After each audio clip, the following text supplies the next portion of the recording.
Hello guys, कैसे हैं आप? उम्मीद करते हैं आप सब खैरियत से होंगे, खुश होंगे। और हमारी तो है कि हमेशा खुश रहें, हंसते और मुस्कुराते रहें। और आज हम जिस वीडियो पे करने जा रहे हैं, इस वीडियो का टाइटल है Hindus are not safe any more. Elvish Yadav की वीडियो। तो करते वीडियो स्टार्ट और देखते हैं।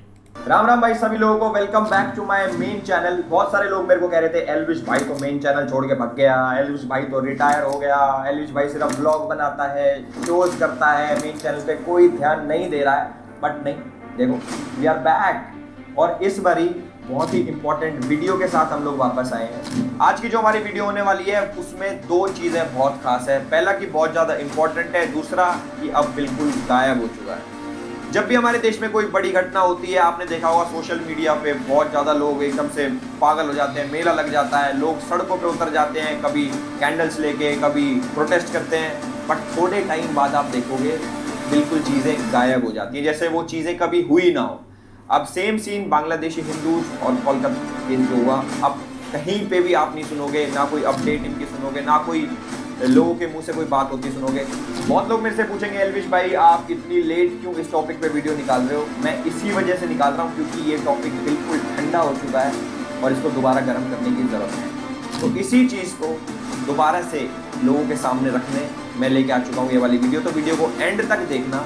और भाई ये तो चलो मैंने नई वीडियो निकाल दी कि भाई लोग भूल गए, दोबारा से चलो इसको थोड़ा गर्म कर दिया टॉपिक को। बट हमें चीज़ें भूलनी नहीं चाहिए क्योंकि भूलने से उनका रिजल्ट अलग हो जाता है। आप किसी भी टॉपिक के लिए आक्रोश दिखाओगे, चाहे सोशल मीडिया पे चाहे रियल लाइफ में, तो उसका रिजल्ट आपको तभी मिलेगा जब आप पेशेंट होके उस चीज़ को याद रखोगे। मैं चाहता हूं कि मैं अपने माध्यम से ये सीरियस टॉपिक और ये बहुत ज़्यादा इंपॉर्टेंट टॉपिक जिसके ऊपर ये वीडियो है, मैं आप लोगों तक पहुंचा पाऊँ और आप लोग मेरी बात समझो। तो भाई स्टार्ट करते हैं।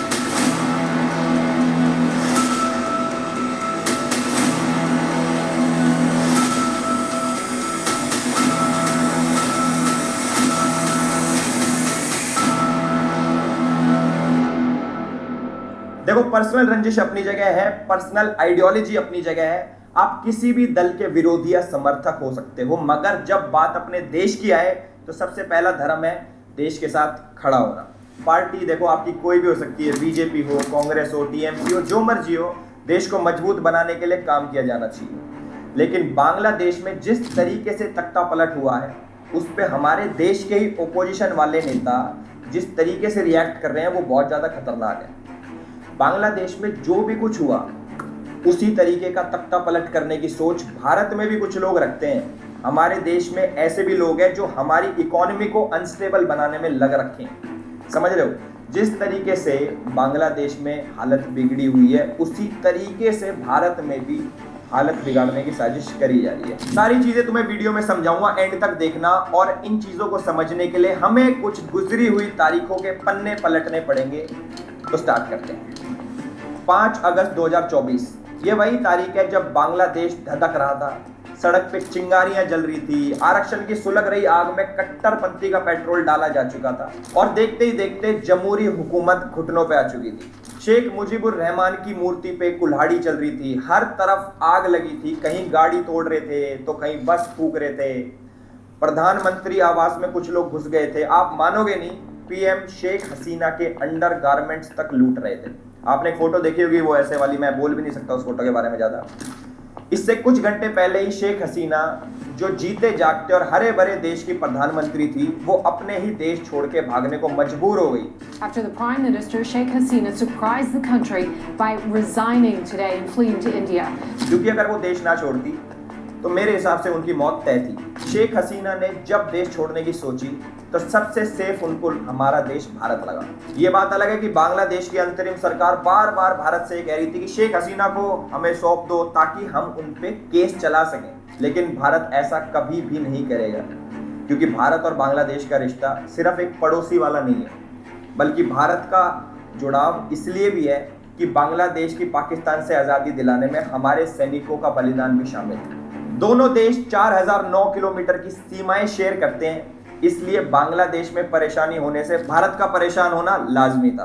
पर हैरानी इस बात से होती है कि हमारे देश का जो ओपोजिशन है वो इतना ज़्यादा खुश हो रहा है और बांग्लादेश के बहाने सरकार पर निशाना साध रहा है। पार्लियामेंट में ओपोजिशन कह रहा है कि बांग्लादेश में तानाशाही का अंत हुआ है और ये भी कह रहा है कि जो भी तानाशाही दिखाएगा उसका भाई साहब यही हाल होगा। सीधी भाषा में तुम्हें बताऊं, तुम्हें अगर ये चीजें ना समझ में आ रही हो, कि वो कह रहे हैं कि पीएम मोदी जी तानाशाही कर रहे हैं और उनको भी ऐसे ही सत्ता से हटाया जाएगा। ओपोजिशन बार बार ये कह रहा है कि बांग्लादेश की युवा क्रांतिकारी की जीत हुई है और इनसे जो टकराएगा उनका हाल शेख हसीना जैसा ही होगा। मगर सच्चाई ये नहीं है, सच्चाई तुम्हारा भाई बताएगा। सच्चाई ये है कि बांग्लादेश में कट्टरपंथियों की जीत हुई है। सच्चाई ये है कि चुनी हुई सरकार हारी और आतंकवादी जीते। सच्चाई ये है कि एक देश हारा और आतंक की जीत हुई। कहते हैं कि जब पड़ोसी के घर में आग लगती है तो अपना घर बचा लो, क्योंकि भाई साहब अपने घर में भी आग लग सकती है। तो जैसे ही बांग्लादेश जल रहा था उसकी गर्मी हमारे भारत में भी महसूस हो रही थी, मगर हमारे देश का ओपोजिशन को ये बात समझ ही नहीं आ रही थी कि संकट कितना बड़ा है। मैं आपको बताता हूँ, अक्टूबर 2023 में बांग्लादेश के इलेक्शन से पहले ही ओपोजिशन पार्टी शेख हसीना को इंडिया का एजेंट बता रही थी और ये बोला जा रहा था कि अपनी सरकार बचाने के लिए शेख हसीना ने बांग्लादेश को भारत को बेच दिया। सेम उसी तरीके से जैसे हमारे यहाँ पे ओपोजिशन बार बार बोलता है कि सरकार संविधान को खत्म कर देगी, ठीक उसी तरीके का माहौल बांग्लादेश में भी था। जैसे हमारे यहाँ पे ओपोजिशन बार बार कहता है कि सरकार दलितों आदिवासियों का आरक्षण खत्म कर देगी, ठीक वैसे ही वहां भी आरक्षण की आग लगी थी। जैसे हमारे देश में कहा जाता है कि मोदी सरकार युवा विरोधी है, ठीक उसी तरीके से शेख हसीना की सरकार को भी युवा विरोधी बताया जाता था। जैसे हमारे यहाँ पे स्टूडेंट से आंदोलन कराने की साजिश रची जाती थी, वैसे ही वहां पे भी स्टूडेंट्स को ही मोहरा बनाया गया। पाकिस्तान और चीन मिलकर बांग्लादेश को अनस्टेबल करके भारत में भी सेम हालत बिगाड़ना चाहते थे। शेख हसीना के चलते भारत और बांग्लादेश के रिश्ते अच्छे हो रहे थे, यही बात पाकिस्तान को चुभ रही थी। तो उसने साजिश रख के बांग्लादेश का तख्ता पलट करने में अहम भूमिका बनाई। हैरानी तो मैं इस बात की मानता हूं कि जो हमारे देश में सेक्युलर होने का वो करते हैं ना, हम तो भैया बहुत ज्यादा सेक्युलर हैं, ढोल पीटते हैं, जो वो रेडिकल इस्लामिस्ट का साइड ले रहे थे। पिछले 2 सालों में Dhaka university, Chittagong university, Jahangir university, Sylhet university, Rajshahi university में बड़े लेवल पे इस्लामिक विचारधारा पनपी। पिछले 3 सालों में हर स्टूडेंट इलेक्शन में इनकी जीत हुई और इन्होंने बांग्लादेश में मालदीव्स की तरह इंडिया आउट अभियान चलाया। इन्होंने भारत के खिलाफ हमेशा गलत गलत बोला और घरेलू राजनीति में अपनी सिचुएशन को मजबूत करने के लिए बीएनपी ने हमेशा भारत के लिए जहर ही उगला है।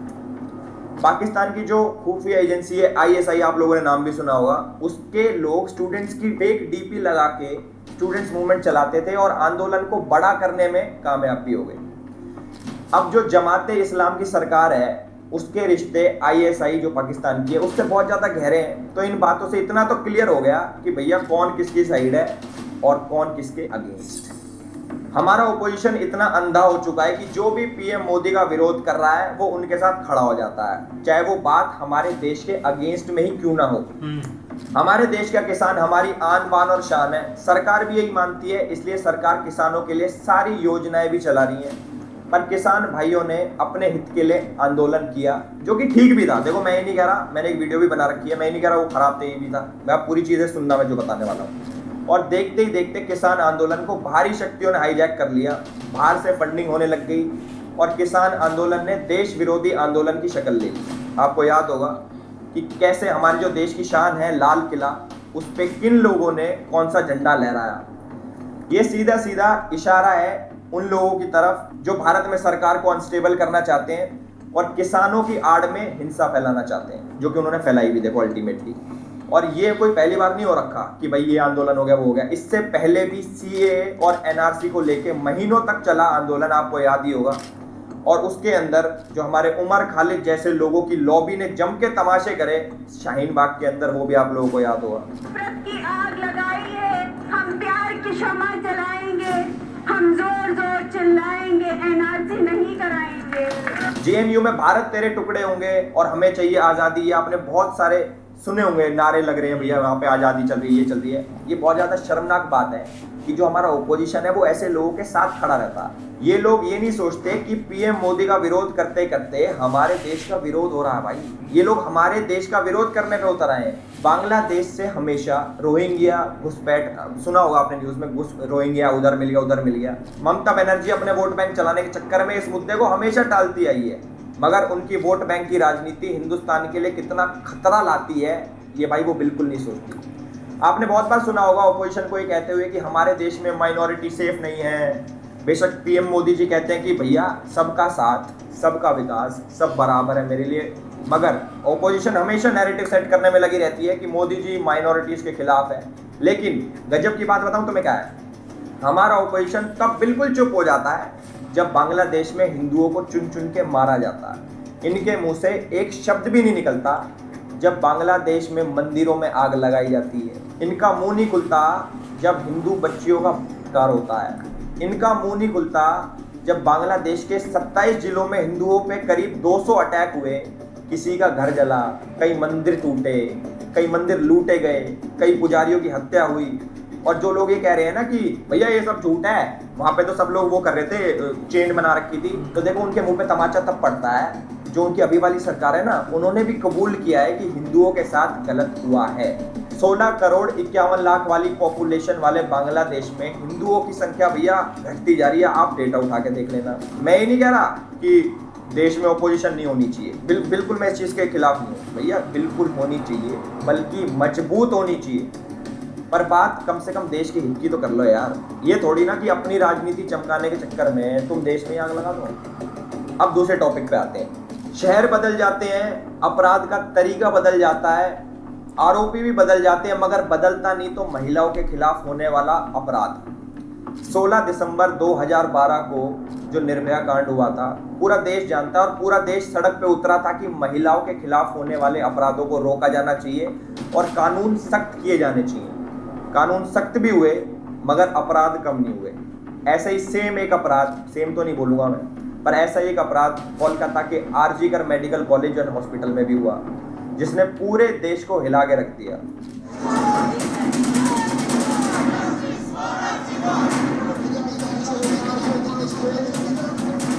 देखो मैं इतना डीप नहीं जाऊंगा क्योंकि सभी लोगों को पता है कि वहां पे क्या हुआ, क्या नहीं हुआ, कि कैसे उस महिला डॉक्टर के साथ कितना दुष्कर्म हुआ। हैरानी की बात यह है कि इतना बड़ा अपराध हो गया और पश्चिम बंगाल की सरकार ने इसको एकदम नॉर्मल घटना मान के जल्दी से जल्दी केस को खत्म करने की कोशिश करी। सबसे पहले तो पश्चिम बंगाल की पुलिस ने डॉक्टर के घर वालों को बताया कि आपकी लड़की ने करा है, और ये सारी चीजें भी आपको ऑनलाइन भी मिल जाएगी, मैं अपने मन से बना के नहीं बोल रहा, कभी तुम्हें लग रहा हो।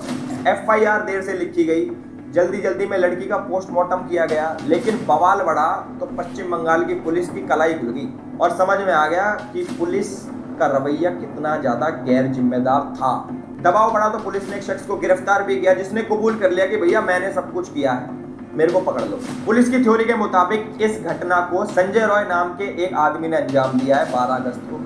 जो पोस्टमार्टम रिपोर्ट आई है उससे अलग ही सवाल खड़े हो रहे हैं। देखो 4 पेज की जो रिपोर्ट आई है पोस्टमार्टम की, उसमें ये बताया गया है कि पीड़िता के प्राइवेट पार्ट्स पे गहरा घाव था, चीख दबाने के लिए नाक, मुंह और गले को लगातार दबाया गया, पीड़िता के सर को दीवार से सटा दिया गया जिससे वो चिल्ला ना सके। सवाल ये है कि क्या लेडी डॉक्टर के साथ नहीं बल्कि गैंग हुआ था? क्या डॉक्टर की हत्या में कोई और भी शामिल था? क्या वारदात के बाद सबूतों को मिटाने की कोशिश करी गई? क्या जानबूझ के FIR लेट दर्ज करी? क्या केस को रफा दफा करने के लिए प्रिंसिपल ने कोई साजिश रची? मेन सवाल ये है कि क्या ममता बनर्जी किसी को बचाने की कोशिश कर रही है या फिर ममता सरकार का कोई आजू बाजू का है जिसको वो बचाना चाहते हैं। ये सच आज नहीं तो कल देखो भैया सामने आ जाएगा, क्योंकि इस केस में अब CBI आ चुकी है।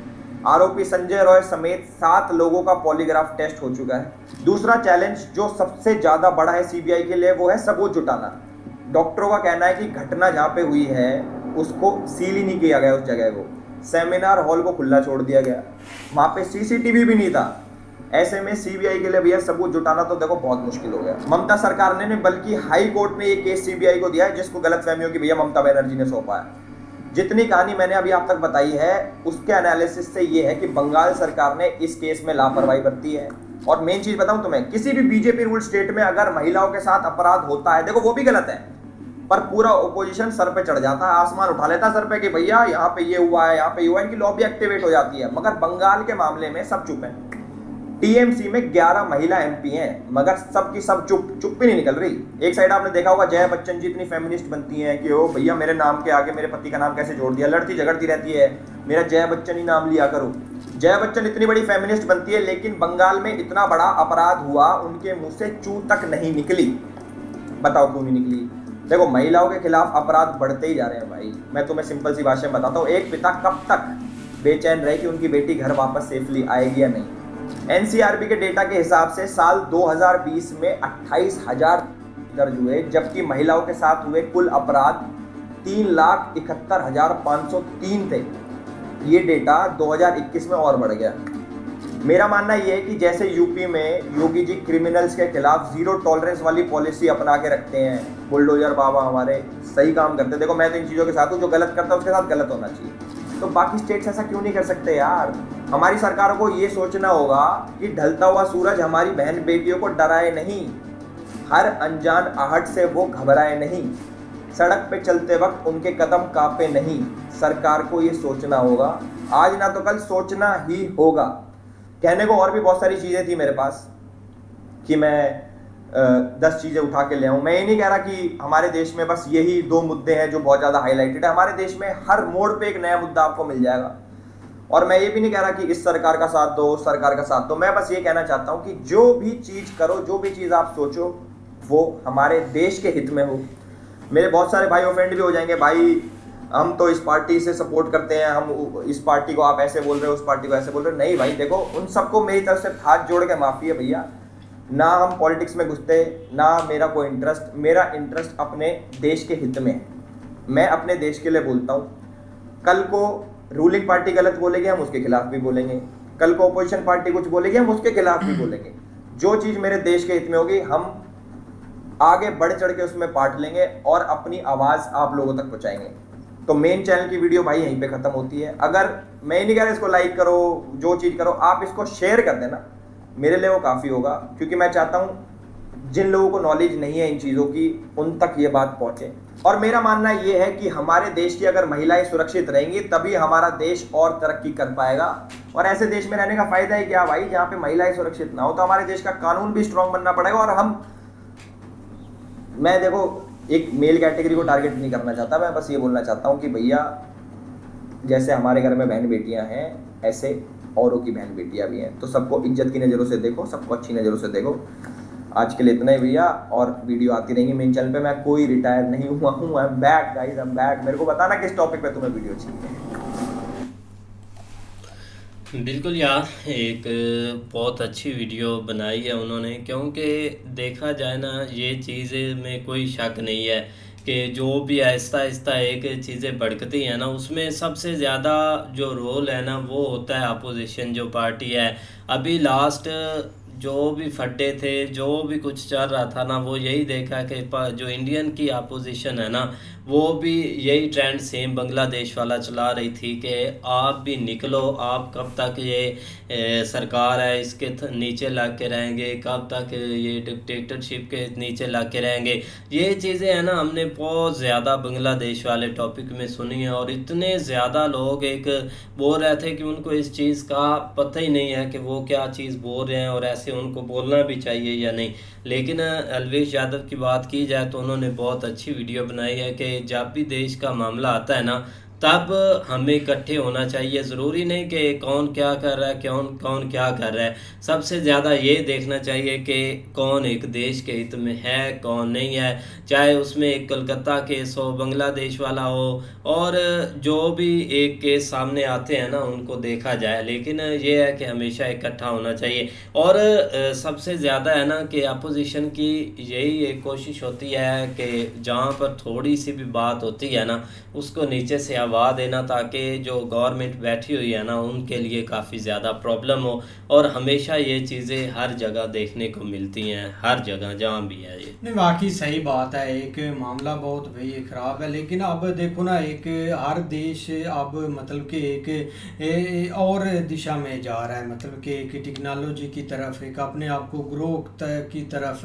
लेकिन एक हमारे एक मतलब कि इस रीजन में ना अभी भी एक वो एक मतलब कि अभी भी एक नफरत नफ़रत और वही चीज़ें एक फैल रही हैं, जो कि लोग एक आवाज़ देने वाले भी हमारे में से ही होते हैं, लेकिन ऐसा नहीं होना चाहिए। एक बांग्लादेश बहुत एक मतलब कि सही जा रहा था, एक हर चीज़ इंडिया की बहुत बड़ी एक इन्वेस्टमेंट थी उधर, और वो बहुत सही था। एक देश आपके साथ इतना मतलब कि बड़ा जुड़ा हुआ है, तो यही बात एक बहुत थी। लेकिन एक वाकई एक ये कट्टरपंथी है, एक लोग जो एक आवाज़ देते हैं ना एक मतलब के मामलों को, वो एक एक्टिव हो जाते हैं और उनके एक फ़ायदा होता है, और ना वो अपने देश का नहीं भला सोच सकते। एक दूसरे के साथ उन्होंने क्या एक बैठ कर बात करनी है, या एक वो एक सही उनके साथ ताल्लुकात करेंगे, वो अपने लोग उनके एक अपने लोग ही उनके साथ सेफ नहीं है, और लोग चाहते नहीं कि ये एक आए, लेकिन बस पावर के आगे सबको एक सारे एक झुकाना पड़ता है। लेकिन एक रिलीजन की बेस पर ना एक काफ़ी चीज़ें ना अब बदल रही हैं, लोग एक